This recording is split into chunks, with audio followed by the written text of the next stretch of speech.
Bem, essa é uma das obras deixadas por seu Etevaldo Cruz Santiago, natural aqui de Ceará-Mirim. Ele deixou essa coruja em homenagem aos professores, certo? Foi feita em 2005 e antes da sua morte, né? Ele faleceu em 2006 e deixou essa homenagem aqui de frente à Direde, aqui do município de Ceará-Mirim, em homenagem a todos os professores.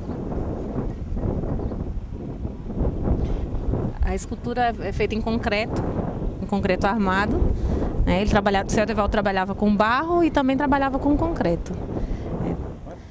A coruja, ela simboliza os professores porque ela é o símbolo da filosofia. Então ela é o símbolo da sabedoria, por isso essa homenagem aos professores. Bem, seu Etevaldo, ele tanto modelava, né, como ele esculpia e fazia alto relevos, baixos relevos. Depois, mais na frente, nós vamos ver um trabalho dele em alto relevo, né, que ele fez em homenagem aos verdes canaviais. E essa coruja, por exemplo, ela é feita em concreto, ela não é feita no barro, ela é toda feita em concreto armado.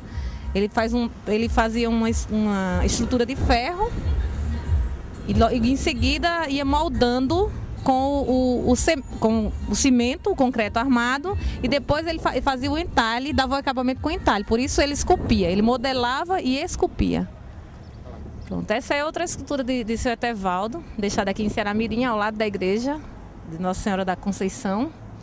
E também ela é feita em concreto também. E segundo seu Etevaldo, eu perguntei para ele se ele modelava no concreto, né? Como é que ele fazia? Ele modelava no cimento? Ele disse que não. Ele fazia a ferragem, né? Fazia toda a modulagem em ferro. Depois ele enchia com o cimento, com o concreto, e depois ele talhava. Então, ao mesmo tempo que ele modelava, depois ele esculpia. Então ele usava as duas técnicas de construção. Ele fazia a modelagem e depois a escultura, né? Esculpia com os formões.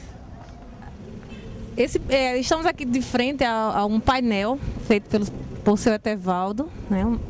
E eu estive aqui nesse lugar em 2003, quer dizer, há 7 anos atrás, 8 anos atrás, e assim, estou impressionada com a situação que se encontra esse trabalho feito por esse artista aqui da cidade de Ceará-Mirim.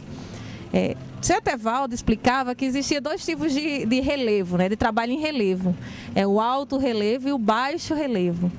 No caso aqui, ele disse que ele emassou a parede inteira, certo? Fez uma massa e depois ele saiu cavando. Então ele fez um baixo relevo, né? Primeiro ele colocou a massa e depois ele foi cavando e ele fez um baixo relevo, né? Ele deixou isso bem claro quando ele estava me explicando aqui em 2003. E estou bastante preocupada com essa situação, porque quando é que vão fazer essa restauração? O seu Etevaldo deixou os filhos dele com o ofício, né, de escultor. Ele ensinou o ofício para os filhos dele. E seria interessante que alguma autoridade da cidade, a prefeitura, ou outro órgão, se interessassem na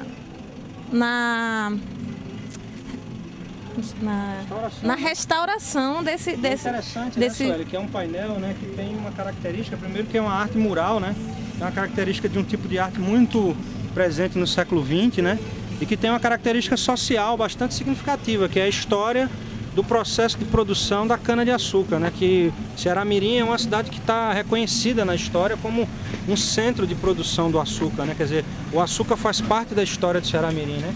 De certa maneira, o painel conta essa história da cidade.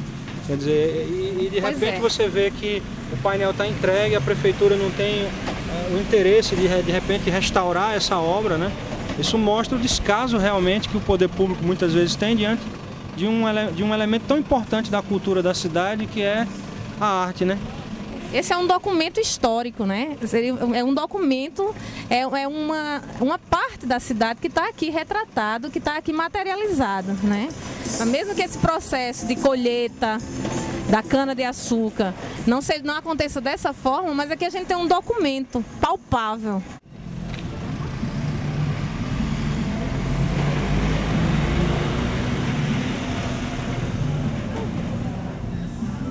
Essa parte está bem